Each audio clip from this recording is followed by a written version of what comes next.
నమస్కారం. ఈరోజు మనం ఆర్టిఫిషియల్ ఇంటెలిజెన్స్ అదే ఏఐ గురించి మాట్లాడుకుందాం.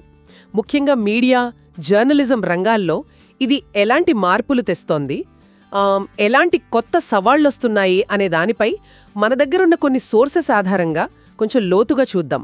అవును. అసలు విషయమేంటి, అవకాశాలేంటి, ఆ తర్వాత ఉండే చిక్కులేంటి, ఇవన్నీ పరిశీలిద్దాం. కరెక్ట్. అసలు ఏఐ డేటా పెరుగుతున్న స్పీడ్ చూస్తే నిజంగా చాలా ఆశ్చర్యంగా ఉంది. ఒక రిపోర్ట్ చూశాను. 2016లో వచ్చిన డేటా అంతకు ముందు మన మానవ చరిత్ర మొత్తంలో వచ్చిన డేటాకి సమానమట. అబ్బా! ఇప్పుడు ఇంకా స్పీడ్ ఎక్కువైంది. బహుశా ప్రతి 12 గంటలకి డేటా డబుల్ అవుతుందని కూడా అంటున్నారు. అంటే మనం ఊహించలేనంత ఇన్ఫర్మేషన్ అన్నమాట. అంటే ఇన్ఫర్మేషన్ ఓవర్లోడ్ లాంటిదా? సరే, ముందుగా ఏఐ అంటే ఏంటి? సింపుల్గా అంటే ఏఐ అనేది బయట ప్రపంచం నుంచి వచ్చే డేటాని సరిగ్గా ఇంటర్ప్రెట్ చేయడం, ఓకే, దాని నుంచి నేర్చుకోవడం, ఆ లెర్నింగ్స్తో కొన్ని స్పెసిఫిక్ గోల్స్ని అచీవ్ చేయడం. ఇది సాఫ్ట్వేర్ లాగా ఉండొచ్చు, మన ఫోన్లలో వాయిస్ అసిస్టెంట్లు, సర్చ్ ఇంజిన్లు లాగా. అవును. లేదంటే రోబోట్స్, ఆటోనామస్ కార్స్, వీటిల్లో హార్డ్వేర్తో కలిసి ఉండొచ్చు. నారో ఏఐ అని ఒకటుంది. అంటే 1-2 పనులే చేస్తుంది. ఆ, జనరల్ ఏఐ అని ఇంకోటి. ఇది ఇంకా డెవలప్మెంట్లోనే ఉంది, కానీ మనుషుల్లా ఆలోచించి ఏ పనైనా చేయగలగాలి అనేది ఐడియా. Okay okay. నిజానికి ఇది మన డైలీ లైఫ్లోకి బాగా వచ్చేసింది. అవును కదా. ఫోన్లో పర్సనల్ అసిస్టెంట్ దగ్గర నుంచి మనం లోన్కి అప్లై చేస్తే దాన్ని అప్రూవ్ చేసే సిస్టమ్స్ వరకు చాలా చోట్ల వాడుతున్నాం. పెద్ద పెద్ద రీటైల్ కంపెనీలు కూడా డిమాండ్ ఫోర్కాస్టింగ్కి, సప్లై చైన్ ఫుల్ఫిల్మెంట్కి ప్రతి నిమిషం లక్షల కొద్దీ Google searches, Facebook posts, data పెరుగుతూనే ఉంది. ఇక్కడ ఫ్యాసినేటింగ్ విషయం ఏంటంటే ఇది కేవలం టెక్నాలజీ కాదు, మనుషులకి మిషన్లకి మధ్య రిలేషన్లోనే ఒక పారాడైమ్ షిఫ్ట్ ఇది.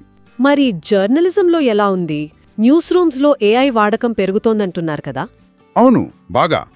ముఖ్యంగా బిగ్ డేటా ప్రాసెసింగ్కి, లోతైన ఇన్వెస్టిగేషన్ చేయడానికి.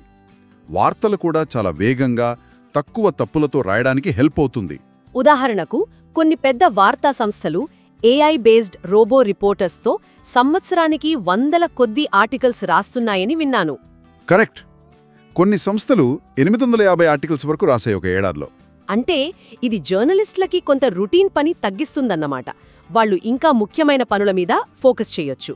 కాస్ట్ కటింగ్కి కూడా ఉపయోగపడుతుంది. అంతే. దాంతోపాటు కంటెంట్ పర్సనలైజేషన్ కూడా. అంటే వ్యక్తుల ఇంట్రెస్ట్లకు తగ్గట్టు వార్తలు చూపించడం, మనకు నచ్చినవి మాత్రమే కనిపించడం. అవును. దీనివల్ల మనకు కావాల్సిన ఇన్ఫర్మేషన్ వెతుక్కునే టైం తగ్గుతుంది. జర్నలిస్టుల పని ఈజీ అవడమే కాదు, రీడర్స్తో ఎంగేజ్ అవడానికి కూడా కొత్త అవకాశాలొస్తున్నాయి. అవకాశాలు బాగానే ఉన్నాయి, సరే. కానీ రిస్కులు కూడా ఉంటాయి కదా. మన సోర్సెస్ ఏమంటున్నాయి? అక్కడికే వస్తున్నా. పెద్ద సమస్యల్లో ఒకటి బయాస్, అంటే పక్షపాతం. ఓ, ఏఐ సిస్టమ్స్కి మనం నేర్పే డేటాలోనే ఏదైనా బయాస్ ఉంటే అది దాన్నే నేర్చుకుంటుంది. ఉదాహరణకు కొన్ని పాత డేటాసెట్స్ ఆధారంగా ట్రైన్ అయిన ఏఐలు జాతి లేదా జెండర్ బేస్డ్ డిస్క్రిమినేషన్ చూపించిన కేసులున్నాయి. నిజమా? అంటే హెల్త్ క్యాంలో లేదా జాబ్ హైరింగ్లో కూడానా? జరిగాయి.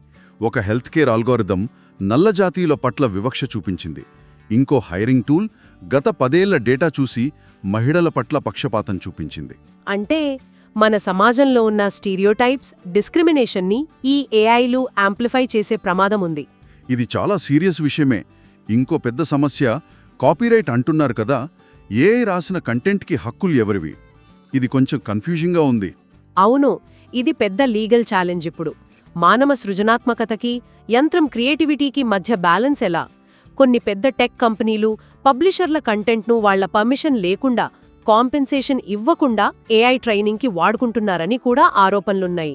ఓ, అంటే కంటెంట్ క్రియేటర్స్కి నష్టం కదా. ఖచ్చితంగా. దాంతోపాటే అకౌంటబిలిటీ, అంటే జవాబుదారీతనం, ఇంకా మిస్ఇన్ఫర్మేషన్, అంటే ఫేక్ న్యూస్. యా, ఈ మధ్య చాట్ జీపీటీ లాంటివి చాలా పాపులర్ అయ్యాయి. కరెక్ట్. వీటితో చాలా కన్విన్సింగ్గా తప్పుడు వార్తలు, డీప్ ఫేక్స్ లాంటివి జనరేట్ చేయొచ్చు. వాటిని నిజం నుంచి గుర్తుపట్టడం చాలా కష్టం. అంటే దీనివల్ల వ్యక్తులకి, సమాజానికి కూడా ప్రమాదమే కదా. ఉదాహరణకు గతంలో రాజకీయ కుట్ర సిద్ధాంతాలు లేదా ఈ కోవిడ్ టైంలో తప్పుడు వైద్య సలహాలు. అవును, ఒక స్టడీలో చాట్ జీపీటీకి 100 తప్పుడు కథనాలిస్తే అది 80% సార్లు కన్విన్సింగ్గా మిస్ఇన్ఫర్మేషన్ని జనరేట్ చేసిందట. హిలరీ క్లింటన్పై కుట్ర సిద్ధాంతం, కోవిడ్కి మెథనాల్ వాడకం లాంటి ప్రమాదకరమైనవి ఇలాంటి వాటి వల్లే వ్యాపించాయి. అమ్మో, మరి ట్రాన్స్పరెన్సీ సంగతేంటి? ఈ ఏఐ అల్గోరిథమ్స్ ఎలా పనిచేస్తున్నాయో మనకు పూర్తిగా తెలీదు కదా. వాటిని బ్లాక్ బాక్స్ అంటారనుకుంటా. కరెక్టే, అది కూడా పెద్ద సమస్యే. కంపెనీలు తమ commercial secrets, intellectual property rights అడ్డం పెట్టుకుని ఆ డీటెయిల్స్ బయటపెట్టవు. దీనివల్ల ఒక నిర్ణయం ఎందుకు తీసుకుందో ఆ ఏఐ చెప్పలేదు.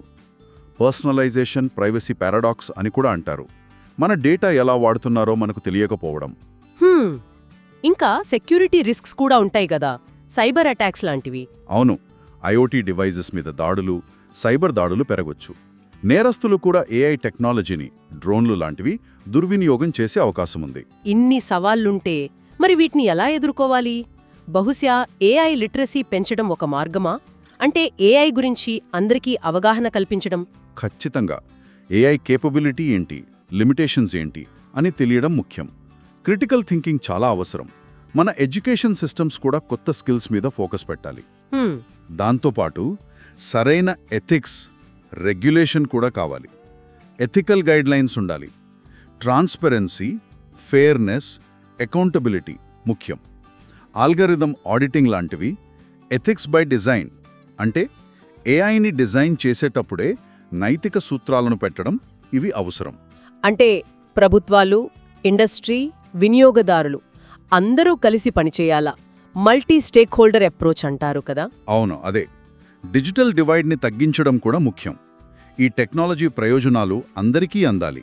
అంటే టెక్నాలజీని డెవలప్ చేయడమే కాదు, దాన్ని బాధ్యతాయుతంగా ఎలా వాడాలనేది కూడా అంతే ముఖ్యమన్నమాట. కరెక్ట్. చివరిగా చెప్పాలంటే మీడియా రంగంలో ఏఐకి చాలా పొటెన్షియల్ ఉంది. కానీ బయాస్, అకౌంటబిలిటీ, ప్రైవసీ, కాపీరైట్ లాంటి సీరియస్ ఎథికల్ ఛాలెంజెస్ కూడా ఉన్నాయి. ఏఐ మన కమ్యూనికేషన్ పద్ధతులనే మార్చేస్తోంది. కేవలం మనం వాడే ఒక సాధనం స్థాయి నుంచి మనం ఇంటరాక్ట్ అయ్యే ఒక ఎంటిటీ స్థాయికి. ఇది చాలా ఫండమెంటల్ మార్పు. అసలు ఛాలెంజ్ కేవలం టెక్నాలజీ కాదు, ఏఐని మన మానవ విలువలకు, సమాజ శ్రేయస్సుకు అనుగుణంగా ఉండేలా చూడటం. సో ఇదంతా ఏం చెప్తోంది? భవిష్యత్తులో ఏఐ డెవలప్మెంట్ కేవలం ఎఫిషియన్సీని పెంచడానికే చూస్తుందా, లేక ఫెయిర్నెస్, ఈక్విటీకి కూడా అంతే ప్రాధాన్యత ఇస్తుందా? ఇదే మనం ఆలోచించాల్సిన కీలకమైన ప్రశ్న.